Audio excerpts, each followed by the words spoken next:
బోయిన్పల్లి మండల press club నూతన కార్యవర్గాన్ని ఏకగ్రీవంగా ఎన్నుకున్నారు. బోయిన్పల్లి మండల ప్రెస్ క్లబ్ నూతన కార్యవర్గాన్ని ఏకగ్రీవంగా ఎన్నుకున్నారు. ప్రెస్ క్లబ్ అధ్యక్షునిగా పట్నం ప్రసాద్ ఎన్నికయ్యారు. ఐజేయు ఆధ్వర్యంలో జరిగిన ప్రెస్ క్లబ్ ఎన్నికల సందర్భంగా అధ్యక్షులుగా పట్నం ప్రసాద్తో పాటు ఉపాధ్యక్షునిగా గడ్డం తిరుపతి, గజ్జల శ్రీనివాస్, కత్తిరపాక శ్రీనివాస్, ప్రధాన కార్యదర్శిగా నల్లగొండ వేణుగోపాల్, కోశాధికారిగా కాసారపు శ్రీధర్ గౌడ్తో పాటు కార్యదర్శిగా అతికం రాజశేఖర్ గౌడ్, సంయుక్త కార్యదర్శిగా మైలారం మహేష్, కూసార్ రవి, కార్యవర్గ సభ్యులుగా దుంపెట్టి శ్రీనివాస్, పెంటల సంపద ఏకగ్రీవంగా ఎన్నికయ్యారు. సమస్యల పరిష్కారానికి ఒక దిక్సూచిగా నిలుస్తుందని ఈ కార్యవర్గం ఎన్నుకోవడం జరిగింది. భవిష్యత్తులో సమస్యల పరిష్కారమే ఎజెండాగా ముందుకెళ్తామని ఈ సందర్భంగా తెలియజేస్తున్నాం.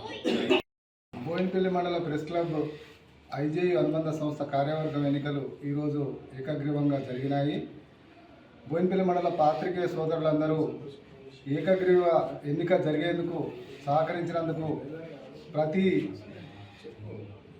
రిపోర్టర్కు నేను పేరు పేరున కృతజ్ఞతలు తెలియజేస్తున్నాను. బోయిన్పల్లి మండల ప్రెస్ క్లబ్ అధ్యక్షునిగా, ఐజేయు అధ్యక్షునిగా నన్ను ఏకగ్రీవంగా ఎన్నుకున్నందుకు మీ అందరికీ హృదయపూర్వక శుభాకాంక్షలు తెలియజేస్తున్నాను.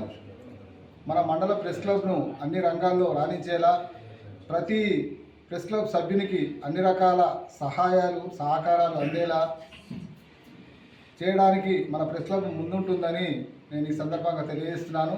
ప్రెస్ క్లబ్ సభ్యులకు రావాల్సిన కొన్ని సదుపాయాలను కూడా ప్రభుత్వ పెద్దలతో మాట్లాడి ఆ సహాయ సహకారాలన్నీ అందేలా కృషి చేస్తానని, మీ అందరి సహకారంతో ప్రతి విషయంలో మన బోయిన్పల్లి ప్రెస్ క్లబ్ మంచి ముందంజలో ఉంటుందని కోరుకుంటూ నన్ను ఏకగ్రీవంగా ఎన్నుకున్నందుకు మరొకసారి మీ అందరికీ పేరు పేరున హృదయపూర్వక ధన్యవాదాలు తెలియజేస్తున్నాను. Thank you.